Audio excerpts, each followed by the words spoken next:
चलिए next topic जो हमारा था बच्चों, अब हम उस पर आते हैं मल्टीप्लिकेशन ऑफ वेक्टर्स।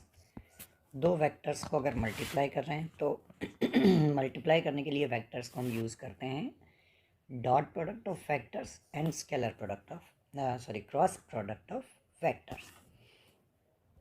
अब एक एक की बात करते हैं बच्चों। सबसे पहले हम बात करते हैं डॉट प्रोडक्ट ऑफ वेक्टर्स।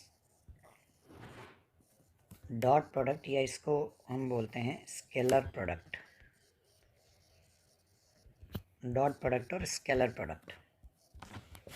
देखिए डॉट प्रोडक्ट क्या होता है बच्चों कि अगर कोई भी दो वेक्टर हैं, जैसे ए और बी दो वेक्टर हैं, इन दो वेक्टर्स के बीच में एंगल है थीटा। जैसे ये मान लीजिए वेक्टर है ए, कोई दूसरा वेक्टर है बी वेक्टर, इन दोनों वेक्टर्स के बीच में एंगल थीटा है। तो dot product of two vectors denote करते हैं हम इस तरह से, ए डॉट बी। ए और बी के बीच में एक डॉट लगाकर, तो ए डॉट बी, और इसको हम लिखते हैं magnitude of A magnitude of B cos theta. A dot B equals to हम क्या लिखेंगे बच्चों, मैग्नीट्यूड। अब मैग्नीट्यूड को हम सिंपल ऐसे भी लिख सकते हैं, magnitude of A magnitude of B into cos theta. ये जो हो जाएगा, ये क्या हो जाएगा, दो वेक्टर्स का डॉट प्रोडक्ट। ठीक है बच्चों, पहली बात जो इसमें ध्यान रखनी है और आगे की बात हम इसमें करते हैं। हमेशा ध्यान रखें बच्चों, दो वेक्टर्स का डॉट प्रोडक्ट जो होगा, dot product is a scalar quantity. Dot product is a scalar quantity. Scalar quantity इसका मतलब क्या होगा बच्चों, डॉट प्रोडक्ट का सिर्फ मैग्नीट्यूड होगा, डायरेक्शन नहीं होगी। क्योंकि स्केलर क्वांटिटीज़ का सिर्फ क्या होता है बच्चों, मैग्नीट्यूड, कोई डायरेक्शन नहीं होता है। तो इसका सिर्फ मैग्नीट्यूड होगा, डायरेक्शन नहीं होगी स्केलर प्रोडक्ट की। ठीक है बच्चों, तो डॉट प्रोडक्ट को हम कैसे डिफाइन करेंगे, A dot B equals to A B cos theta. अब देखिए इसमें दो अलग अलग कंडीशन हम लेते हैं। A dot B equals to हमारे पास कितना हो गया बच्चों, ए बी कॉस थीटा। तो case one, if theta equals to 0 degree, अगर दोनों वेक्टर्स के बीच एंगल 0 डिग्री है, मतलब वेक्टर ए और वेक्टर बी अगर दोनों वेक्टर एक दूसरे के पैरेलल वेक्टर्स हैं, तो पैरेलल वेक्टर हैं, तो ए डॉट बी क्या हो जाएगा बच्चों बताएं, A dot B equals to magnitude of A magnitude of B cos 0। और कॉस 0 की वैल्यू क्या होती है बच्चों, 1। तो डॉट प्रोडक्ट क्या मिल जाएगा, ए dot B equals to A into B magnitude of A magnitude of B. तो अगर दो वेक्टर्स के बीच में एंगल 0 डिग्री है तो डॉट प्रोडक्ट की वैल्यू कितनी मिलेगी बच्चों, ए इंटू बी के बराबर। जैसे एग्जाम्पल, जैसे आप जानते हैं यूनिट वेक्टर इन एक्स डायरेक्शन क्या होता है, आई कैप। तो अगर मैं आई डॉट आई निकालूं, तो देखिए आई का मतलब इसका यूनिट वेक्टर कितना है बच्चों, 1। इसका भी यूनिट वेक्टर है तो इसका भी मैग्नीट्यूड कितना है, 1। और आई डॉट आई दोनों एक्स डायरेक्शन में ही है, मतलब इन दोनों के बीच में एंगल कितना है, 0। तो हम लिखेंगे ए का मैग्नीट्यूड बी का मैग्नीट्यूड इंटू कॉस 0, मतलब 1 इंटू 1 इंटू 1, मतलब क्या हो जाएगा बच्चों, 1। तो आई डॉट आई कितना होगा बच्चों, 1।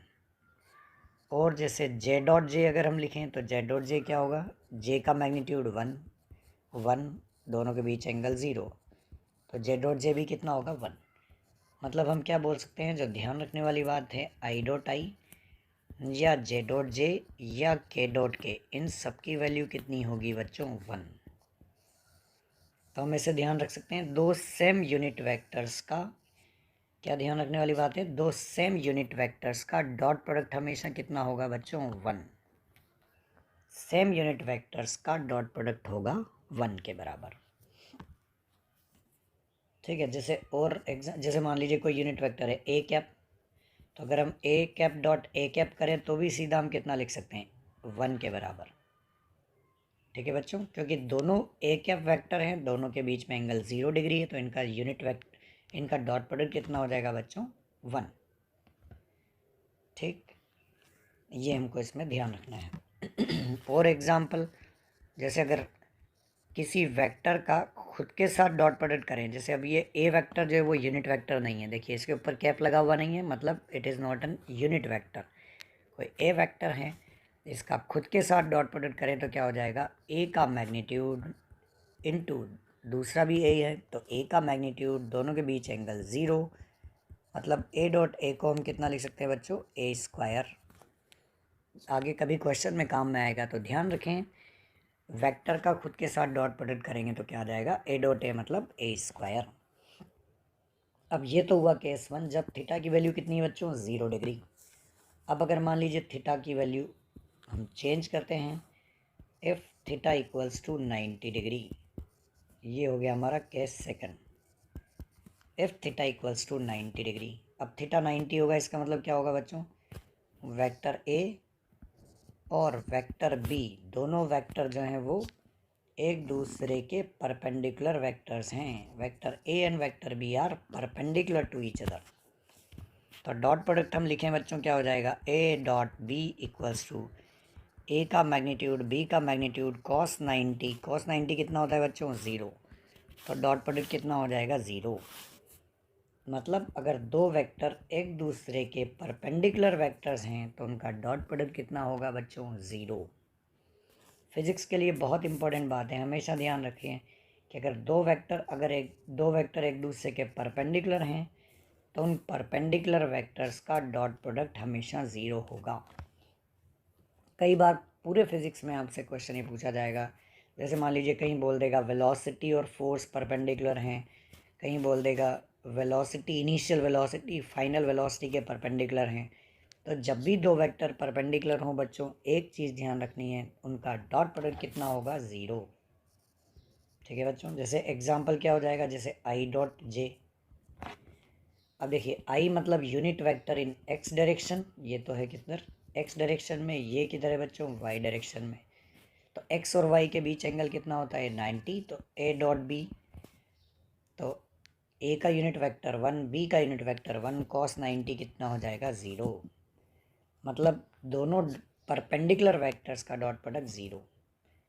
तब देखिए ऐसे जितने भी एग्जांपल हैं, I dot J, I dot के, डॉट प्रोडक्ट बोले बच्चों क्या हो जाएगा, J dot I, J dot के, इसी तरह से के डॉट आई, के डॉट जे, इन सब का डॉट प्रोडक्ट अगर देखा जाए तो कितना होगा, 0। क्यों 0, क्योंकि ये सभी क्या हैं, एक दूसरे के परपेंडिकुलर वेक्टर्स हैं, इसलिए इनका डॉट प्रोडक्ट कितना होगा बच्चों, 0।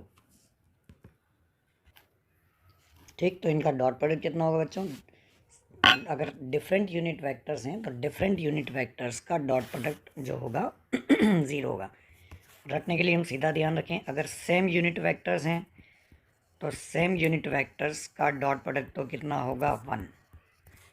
और डिफरेंट यूनिट वेक्टर्स हैं जैसे I dot J, I dot के, इन सब का डॉट प्रोडक्ट कितना होगा बच्चों, 0। ठीक है, अब हम आगे बढ़ते हैं। अब हम इसमें लेते हैं कुछ रिजल्ट्स, जो कुछ इम्पोर्टेंट रिजल्ट्स हैं जो हमको इसमें ध्यान रखने हैं।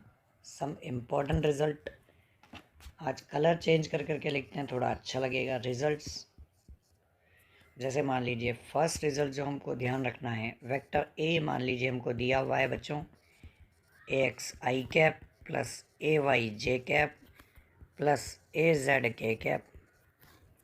वेक्टर बी कोई वेक्टर दिया हुआ है बच्चों, बी एक्स आई कैप प्लस बी वाई जे कैप प्लस बी जेड के कैप।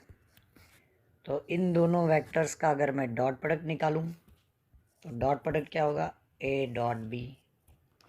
अब देखिए हमको क्या पता है, डॉट प्रोडक्ट करेंगे तो सेम यूनिट वेक्टर्स का डॉट प्रोडक्ट कितना होगा, 1। तो अगर मैं x को x के साथ डॉट प्रोडक्ट करूँगा, पहले i को i के साथ डॉट प्रोडक्ट, i का j के साथ डॉट प्रोडक्ट और i का k के साथ डॉट प्रोडक्ट।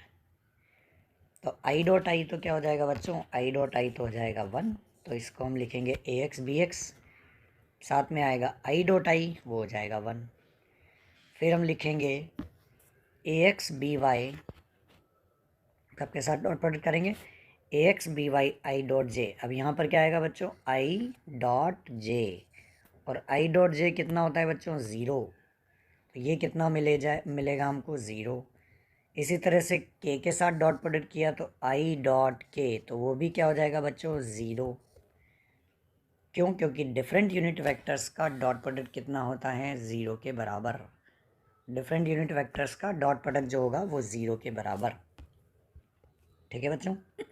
तो इस तरह से हम अगर डायरेक्ट शॉर्ट ट्रिक लिखें तो रखने के लिए सीधा हमको जो, या शॉर्ट ट्रिक जो हमको ध्यान रखना है, हम क्या लिख सकते हैं बच्चों, सीधा सा देखें। जब भी आपको दो वेक्टर्स का डॉट प्रोडक्ट निकालना है तो सेम एक्स को एक्स से मल्टीप्लाई कर दें, तो कितना आ जाएगा, a x b x. I dot i क्या हो जाएगा, 1। और वाई को वाई से मल्टीप्लाई कर दें, क्या आ जाएगा, a y b y. J dot j कितना हो जाएगा, 1। जेड को जेड से मल्टीप्लाई कर दें, कितना आ जाएगा, ए जेड बी जेड। के डॉट के कितना हो जाएगा बच्चों, 1। तो बस यही हमारा आंसर मिल जाएगा। जैसे एग्जांपल, जैसे मान लीजिए वेक्टर ए हमको दिया हुआ है आई कैप प्लस 2 जे कैप प्लस 3 के कैप। वेक्टर बी हमको दे दिया बच्चों, जैसे मान लीजिए 2 आई कैप माइनस जे कैप प्लस 3 के कैप या 2 के कैप, कुछ भी एक एग्जाम्पल ले लिया हमने। अगर इनका डॉट प्रोडक्ट निकालते हैं तो क्या हो जाएगा बच्चों, ए dot B equals to.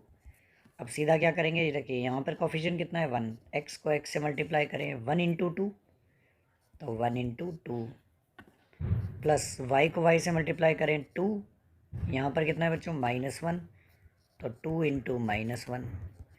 Z को जेड से मल्टीप्लाई करें, कितना आ जाएगा बच्चों, 3 इंटू 2, तो ये कितना हो गया बच्चों, 2 -2 प्लस 6। 2 से 2 कैंसिल, वैल्यू कितनी आ जाएगी, 6। बहुत सिंपल काम है, सिर्फ एक्स कॉम्पोनेंट एक्स से, वाई कॉम्पोनेंट वाई से और जेड कॉम्पोनेंट को जेड से मल्टीप्लाई करेंगे। पहला रिजल्ट। इसके बाद आते हैं हम रिजल्ट नंबर 2 पर। ये भी बहुत इंपॉर्टेंट रिजल्ट है, एंगल बिटवीन टू वेक्टर्स। किन्हीं भी दो वेक्टर्स के बीच में एंगल निकालने के लिए। अब देखिए, किन्हीं भी दो वेक्टर्स के बीच में एंगल कैसे निकालते हैं, सिंपल सा तरीका है, डॉट प्रोडक्ट से हम निकालेंगे। जैसे मान लीजिए ये वेक्टर ए है, ये वेक्टर हो गया हमारा बी, दोनों के बीच में एंगल है थीटा। तो ये थीटा मेरे को अगर कैलकुलेट करना है बच्चों तो थीटा कैसे निकालेंगे, ए डॉट बी की वैल्यू हम कितना लिख सकते हैं, A dot B equals to A B cos theta. तो मेरे को थीटा निकालना है, तो मैं यहाँ से क्या लिख सकता हूँ बच्चों, cos theta equals to A dot B upon magnitude of A B. Theta यहाँ से कैलकुलेट करने पर थीटा की वैल्यू क्या आ जाएगी, थीटा मिल जाएगा cos inverse A dot B upon A B. ये किन्हीं भी दो वेक्टर्स के बीच एंगल निकालने के लिए हम फॉर्मूला बोल सकते हैं। ये इसे ध्यान नहीं भी रखें तो फॉर्मूला कुछ नहीं है, सिंपल ये कहाँ से आ रहा है, डॉट प्रोडक्ट से निकाला है। तो किन्हीं भी दो वेक्टर्स के बीच में एंगल निकालने के लिए हमको क्या क्या पता होना चाहिए, एंगल निकालने के लिए हमको पता होना चाहिए दोनों का डॉट प्रोडक्ट, एक का मैग्नीट्यूड और बी का magnitude.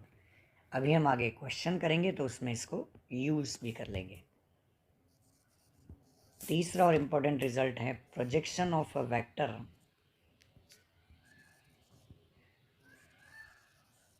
projection of a vector on another vector, projection of a vector on another vector, एक वेक्टर का किसी दूसरे वेक्टर पर प्रोजेक्शन। अब देखो वह कैसे कैलकुलेट करेंगे, एक वेक्टर का किसी दूसरे वेक्टर पर प्रोजेक्शन। जैसे मान लीजिए कोई वेक्टर है ए वेक्टर, कोई वेक्टर दूसरा वेक्टर, जैसे मान लीजिए ये वेक्टर है वेक्टर ए, ये वेक्टर है वेक्टर बी। अब मेरे को चाहिए बच्चों क्या, वेक्टर ए का बी पर प्रोजेक्शन। प्रोजेक्शन बोल दीजिए या इसको कंपोनेंट बोल सकते हैं, एक ही बात है। तो projection of vector A on vector B, जैसे मान लीजिए मेरे को चाहिए, दो अलग अलग कंडीशन में बात करते हैं, projection of vector A on vector B. अब देखिए बच्चे इसमें काफ़ी कन्फ्यूज़ रहते हैं, बहुत सिंपल सा तरीका है, आप समझें इसे। जैसे हम प्रोजेक्शन निकालते हैं, एक्स एक्सिस हो गई हमारी, वाई एक्सिस हो गई, कोई वेक्टर हो गया ए, अब मान लीजिए मेरे को चाहिए वेक्टर ए का एक्स एक्सिस पर प्रोजेक्शन, तो हम क्या करते हैं, इस पर परपेंडिकुलर ड्रॉ किया। अब मान लीजिए ये एंगल थीटा है, तो एक्स एक्सिस में इसका प्रोजेक्शन या कंपोनेंट क्या आता था बच्चों, ए कॉस थीटा। तो अगर मैं बोलूँ projection of vector A on x axis तो कितना हो जाएगा, ए कॉस थीटा। ठीक है बच्चों, वही बिल्कुल सेम काम यहाँ पर भी हमको करना है। Projection of vector A on vector B, तो क्या करेंगे, यहाँ से एक परपेंडिकुलर ड्रॉ करेंगे, जहाँ पर भी ये कट करेगा ये इतनी लेंथ जो हो जाएगी ये क्या हो जाएगा, projection of A on B. ये जो लेंथ हो गई ये क्या हो जाएगी, projection of vector A on vector B. और बहुत सिंपल सा तरीका, सेम उसी तरह से जैसे यहाँ पर किया था। अगर दोनों वेक्टर्स के बीच एंगल थीटा है, मतलब ये वाली लेंथ क्या हो जाएगी, ए कॉस थीटा, जिधर एंगल वो कंपोनेंट कॉस थीटा। तो projection of vector A on vector B, मतलब हमको किसकी वैल्यू चाहिए बच्चों, ए कॉस थीटा की। समझ में आया आपको बात। Projection of vector A on B मतलब हमको क्या चाहिए बच्चों, यहाँ पर ए कॉस थीटा, सिर्फ ए कॉस थीटा की वैल्यू चाहिए। अब देखिए कैसे निकालेंगे, डॉट प्रोडक्ट की हेल्प से कैसे निकालेंगे, ए डॉट बी इक्वल्स हम लिखते हैं कितना, ए बी कॉस थीटा। अब देखिए मेरे को किसकी वैल्यू चाहिए, ए कॉस थीटा की। Projection of A on B मतलब ए कॉस थीटा, तो ए कॉस थीटा इसकी वैल्यू निकाल लें। तो ए कॉस थीटा यहाँ से अगर लिखें तो क्या हो जाएगा बच्चों, ए cos theta equals to A dot B upon b. Simple. तो ये जो मिल गया ये क्या मिल जाएगा, projection of vector A on vector B. ये प्रोजेक्शन की वैल्यू आ जाएगी। देखिए कितना सिंपल सा तरीका है। अब ये तो अब पूरा तरीका प्रोजेक्शन कैसे निकालते हैं, कैसे कैलकुलेट करना है, रटने के लिए आपको सिंपल सा क्या ध्यान रखना है, रटने का तरीका भी मैं आपको बताता हूँ साथ में। रटने के लिए सिंपल सा तरीका, जिस भी वेक्टर पर प्रोजेक्शन पूछा है, जिस भी वेक्टर पर प्रोजेक्शन पूछा है उसके मैग्नीट्यूड से डिवाइड कर दें बस। फिर सुने, जिस भी वेक्टर पर प्रोजेक्शन पूछा है उसके मैग्नीट्यूड से डिवाइड कर दें। किस पर प्रोजेक्शन पूछा है बच्चों, बी पर, तो आप क्या करें, डॉट प्रोडक्ट को बी से डिवाइड कर दें। जिस पर प्रोजेक्शन पूछा है उसके मैग्नीट्यूड से डिवाइड करना है डॉट प्रोडक्ट को, सिंपल। ठीक है। अभी मैं और एग्जांपल दूंगा तो और आपको समझ में आ जाएगा। अच्छा, ये तो जो आया है projection of vector A on vector B, ये तो है स्केलर फॉर्म। थोड़ा सा ध्यान से समझे बच्चों, ये तो है स्केलर फॉर्म। वेक्टर फॉर्म में भी पूछा जाता है क्वेश्चन में, जनरली वो वेक्टर फॉर्म में ही पूछता है। Projection of vector A on vector b in vector form, a का बी पर प्रोजेक्शन वेक्टर में। अब देखिए आप ध्यान से समझिएगा बात को, वेक्टर ए का बी पर प्रोजेक्शन क्या हुआ बच्चों, ए कॉस थीटा हुआ। ए कॉस थीटा हुआ किस डायरेक्शन में, वो डायरेक्शन हुई वेक्टर बी की डायरेक्शन। कौन सी डायरेक्शन है, जो वेक्टर बी की डायरेक्शन है। तो अगर वेक्टर फॉर्म में मेरे को इस प्रोजेक्शन को लिखना है तो मैं बोलूँगा projection of vector A on vector B equals to magnitude, तो क्या हुआ बच्चों, ए कॉस थीटा मैग्नीट्यूड, और डायरेक्शन किधर है, वेक्टर बी के अलोंग। तो वेक्टर बी के अलोंग मतलब बी कैप। तो देखिए ए कॉस थीटा तो हो गया इसका मैग्नीट्यूड, और डायरेक्शन क्या हो गई, बी वेक्टर के अलोंग। तो बी वेक्टर के अलोंग डायरेक्शन लिखने का तरीका क्या है, magnitude of unit vector of B vector. तो ये तो हो गया इसका मैग्नीट्यूड और ये हो गई इसकी डायरेक्शन। तो ये वेक्टर फॉर्म में रिप्रेजेंटेशन हो गया। तो ए कॉस थीटा की वैल्यू तो हमारे पास कितनी थी बच्चों, ए डॉट बी अपॉन बी। ये तो क्या हो गया, स्केलर फॉर्म। ये तो मैग्नीट्यूड आ गया जो हमने ऊपर से उठा के रख दिया, साथ में क्या आ जाएगा, बी कैप। ठीक, ये वेक्टर रिप्रेजेंटेशन हो गया इसका। और बी कैप को आप जानते हैं, बी कैप को क्या लिख सकते हैं बच्चों, B vector upon magnitude of B, इतना लिख सकते हैं। तो यहाँ लिखें तो मैं इसे इतना लिख सकता हूँ, A dot B upon B into B cap को लिखा बच्चों क्या, बी वेक्टर अपॉन बी, मतलब क्या हो जाएगा, ए dot B upon B square into B vector. ठीक, खैर आपको इसको ध्यान मत रखें, हाँ तो सिर्फ इसको ध्यान रखें, बाद में जो भी क्वेश्चन होगा उसको चेंज कर लेंगे। तो आप तो सिर्फ अभी बाकी सब छोड़ें, इसको ध्यान रखें। Projection of vector B on vector A on vector B, तो A cos theta B cap और A dot B upon B into B cap. कैसे कैलकुलेट करना है वो हम क्वेश्चन में कर लेंगे। अब रटने का तरीका, रटना कैसे है, तो देखिए स्केलर फॉर्म में रटने के लिए क्या करना है, जिस भी वेक्टर पर कंपोनेंट पूछा है, जिस भी वेक्टर पर प्रोजेक्शन पूछा है, उसके मैग्नीट्यूड से डिवाइड करेंगे। बी पर प्रोजेक्शन पूछा है, हमने बी के मैग्नीट्यूड से डिवाइड कर दिया, ठीक। और अगर हमको वेक्टर में निकालना है तो उसी वेक्टर के यूनिट वेक्टर से मल्टीप्लाई भी करना है, उसी वेक्टर के यूनिट वेक्टर से मल्टीप्लाई भी करना है। फिर समझे बात को।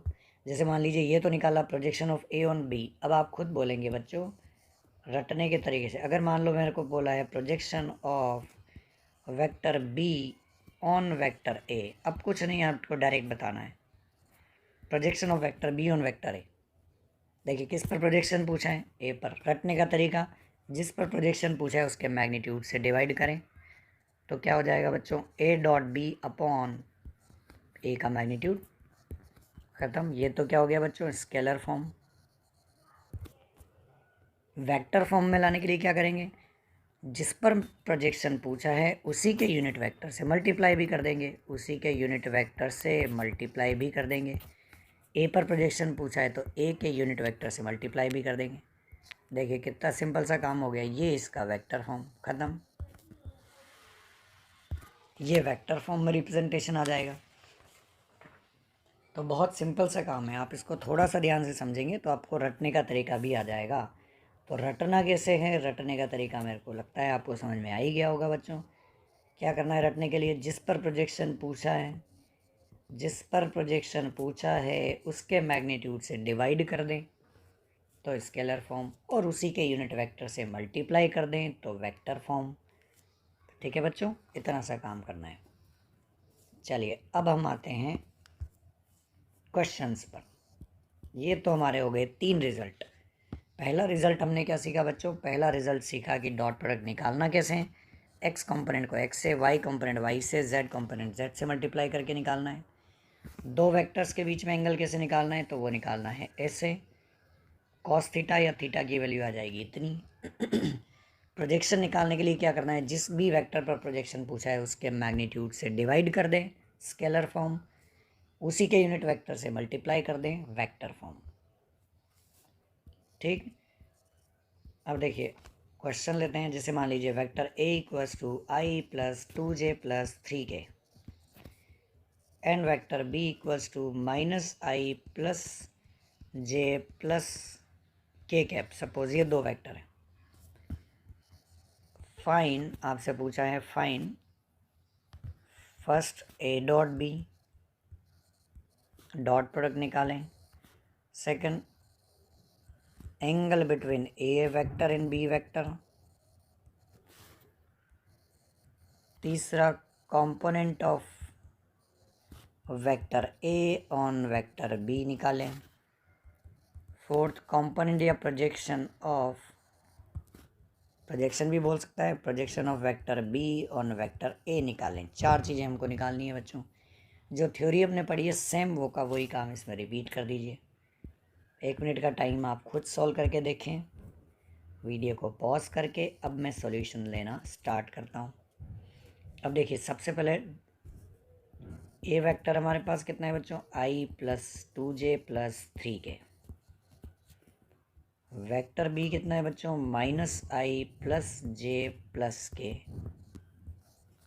दोनों का डॉट प्रोडक्ट कितना होगा बच्चों, ए डॉट बी। एक्स कंपोनेंट को एक्स से मल्टीप्लाई करें, यहाँ पर कोफिशिएंट कितना है 1, यहाँ पर कितना है बच्चों -1, तो 1 इंटू -1। वाई को वाई से मल्टीप्लाई करें 2 इंटू 1। जेड को जेड से मल्टीप्लाई करें 3 इंटू 1, तो हो गया -1 प्लस 2 प्लस 3, मतलब कितना हो गया बच्चों, ए डॉट बी तो मिल गया 4। पहला आंसर। बहुत सिंपल सा काम है डॉट प्रोडक्ट निकालना। ए डॉट बी की वैल्यू इतनी आ गई। दूसरा हमको चाहिए angle between vector A and vector B.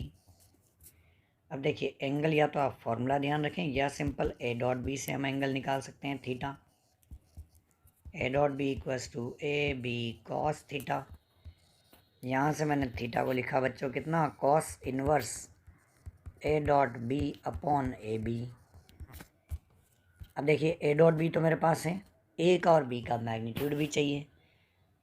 तो अब देखिए ए का मैग्नीट्यूड अगर मैं लिखूं बच्चों तो क्या हो जाएगा, यहाँ से ए का मैग्नीट्यूड लिख सकता हूँ, सब हम कर चुके पहले। मैग्नीट्यूड निकालने के लिए X component square, Y component square, Z component square. तो 9 + 4 13 + 1 14 अंडर रूट ए का मैग्नीट्यूड। बी का मैग्नीट्यूड क्या हो बच्चों, एक्स कंपोनेंट का स्क्वायर तो -1 का स्क्वायर प्लस 1 का स्क्वायर प्लस 1 का स्क्वायर मतलब √3। बस अब आप इसको यहाँ पुट कर दें, ख़त्म answer. Cos inverse A dot B कितना हुआ बच्चों, 4 अपॉन ए का मैग्नीट्यूड √14, बी का मैग्नीट्यूड √3। बस ये आपका आंसर।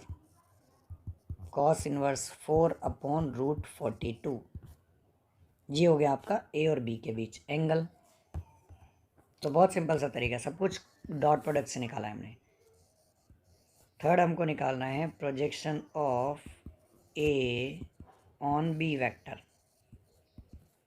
अब देखिए सीधा रखने का तरीका, ए का बी पर प्रोजेक्शन क्या बताया था बच्चों, ए डॉट बी को किससे डिवाइड करना है, जिस पर प्रोजेक्शन पूछा है बी पर, तो बी के प्रोजेक्शन बी के मैग्नीट्यूड से डिवाइड कर दें। अब देखिए सब कुछ निकाल रखा है, डॉट प्रोडक्ट तो कितना आया था 4, बी का मैग्नीट्यूड कितना आया √3, तो ये तो हमको क्या मिल गया, स्केलर फॉर्म।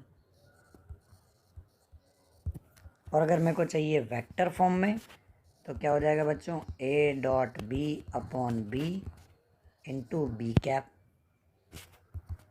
जिस पर प्रोजेक्शन पूछा है उसी के यूनिट वेक्टर से मल्टीप्लाई कर दें। अब देखिए A dot B upon B तो कितना आ गया बच्चों, 4/√3। बी कैप मतलब क्या हो गया, वेक्टर बी, बी कैप मतलब वेक्टर बी अपॉन बी का मैग्नीट्यूड। वेक्टर बी कितना आया था बच्चों, -i + j + k अपॉन इसका मैग्नीट्यूड कितना है बच्चों, √3। तो बस यही हमारा आंसर हो जाएगा, 4/3 -i + j + k। ये आ गया हमारे पास क्या, projection of vector A on vector B, answer. बच्चे इसमें काफ़ी कंफ्यूज रहते हैं, बहुत सिंपल सी चीज़ है, आप अच्छे से समझें। इसी तरह से मान लीजिए मेरे को चाहिए projection of vector B on vector A, projection of vector B on vector ए, तो क्या हो जाएगा बच्चों, ए डॉट बी को किससे डिवाइड करेंगे बोलें, ए से डिवाइड करेंगे, ए के मैग्नीट्यूड से, बिल्कुल सही। डॉट प्रोडक्ट कितना आया था हमारे पास, डॉट प्रोडक्ट आया था 4 और ए का मैग्नीट्यूड आया था कितना, √14, तो 4 अपॉन √14 आपने भी निकाल लिया होगा, बहुत सिंपल सा काम। ये तो कौन सी फॉर्म आ गई बच्चों, स्केलर।